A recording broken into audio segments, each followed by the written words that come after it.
Les gens ont travaillé dans ce cadre-là par groupe. Ils ont travaillé sur tous les secteurs, sur tous les tronçons, donc de la 6e jusqu'à la 4e rue Est. Ils ont travaillé sur... ils ont fait plusieurs propositions, en commençant d'abord par la vision idéale qu'ils voulaient avoir de la première avenue, et après, par le détail, venir proposer des aménagements, mais aussi se prononcer sur des items clés qui vont revenir. Dans le fond, que nous, on juge, c'est des enjeux. Par exemple, sur l'aménagement de la chaussée, comment la départager, une voie, deux voies tout le long, est-ce qu'il y a un terre-plein ou non. Le stationnement, de quelle manière aménager le stationnement, les trottoirs sur la partie nord et sur la partie sud, une piste cyclable, est-ce qu'on aurait une piste cyclable tout le long de la première avenue, de quelle manière, la plantation, donc est-ce que les gens veulent la plantation, le mobilier urbain, donc quel type de mobilier on pense, les accès véhiculaires, notamment pour les tronçons peut-être plus à l'est et à l'ouest, où on a vraiment des accès véhiculaires, ce qu'on appelle les entrées charretières, et les particularités qui peuvent être liées à certains tronçons, par exemple les zones de forte pente ou les zones vraiment intenses commerciales comme le secteur principal. Pour retenir, dans le fond, pour les 4 groupes, c'est qui se regroupent pas mal, vous pouvez les voir de manière plus détaillée, mais au fond, les différents groupes voulaient plus de végétation, une certaine convivialité, une certaine échelle piétonne où les gens puissent se sentir à l'aise de circuler, de se promener et surtout trouver ça agréable.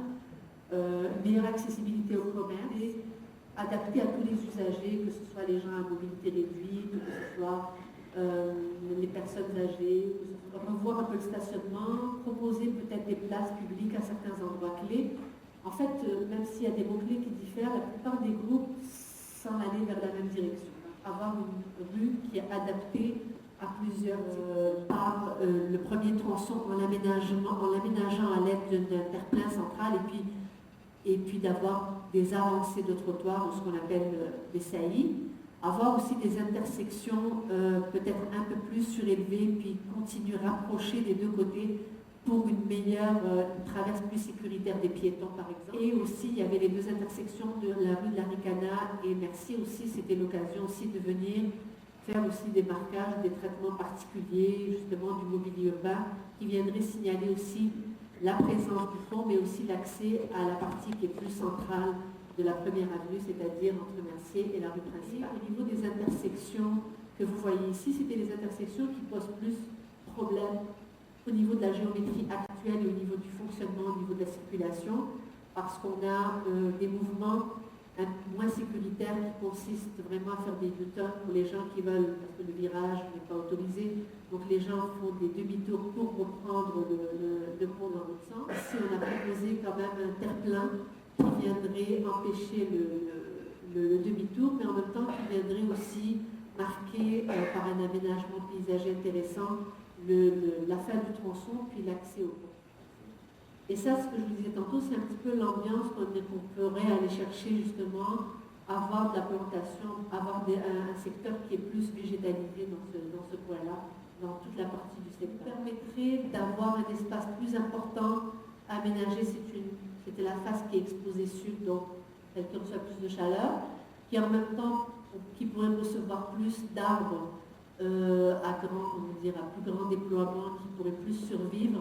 s'ils avaient plus de place, et la partie sud qui pourrait être aménagée différemment, ce qui pourrait également, on pourrait augmenter éventuellement, mais là on a voulu garder un petit peu la même largeur de chaque côté de trottoir, avec une bande verte qui pourrait être aménagée avec des graminées ou des plantations plus basses. Et dans cette option-ci, ce qu'on a illustré, c'est vraiment avoir une piste cyclable unidirectionnelle, pour avoir plus en détail, qui serait séparée de la partie trottoir par la plantation et qui longerait, donc ça c'est un des groupes aussi qui avait la volonté d'avoir une piste cyclable, plusieurs groupes avaient la volonté d'avoir une piste cyclable dans la partie du centre-ville, la partie plus centrale. C'est le détail que vous voyez. Donc là, c'est une voie dans chaque sens, un stationnement 45 pour la partie sud, ça là c'est la piste cyclable dont je vous parlais. Et cette piste cyclable, justement, en hiver, on serait capable d'aller la récupérer pour stationner peut-être plus les véhicules en retrait pour pouvoir élargir plus les voies et avoir toujours notre déneigement au centre. Donc ça ne pénaliserait pas, disons, les trottoirs et le déneigement, la façon dont il y a plus de pression au niveau de la fréquentation des usagers, se dire peut-être si on l'a fait passer sur la deuxième, sur la partie nord, ou on l'a fait cheminer sur la 10e, ou qui longe la voie ferrée. Donc on s'est dit peut-être c'est une possibilité d'éviter de l'avoir dans la partie centrale, avec des points de halte qui seraient aménagés avec des supports. Donc on pourrait ramener tous les cyclistes à ce niveau-là avec des supports de vélo aménagés.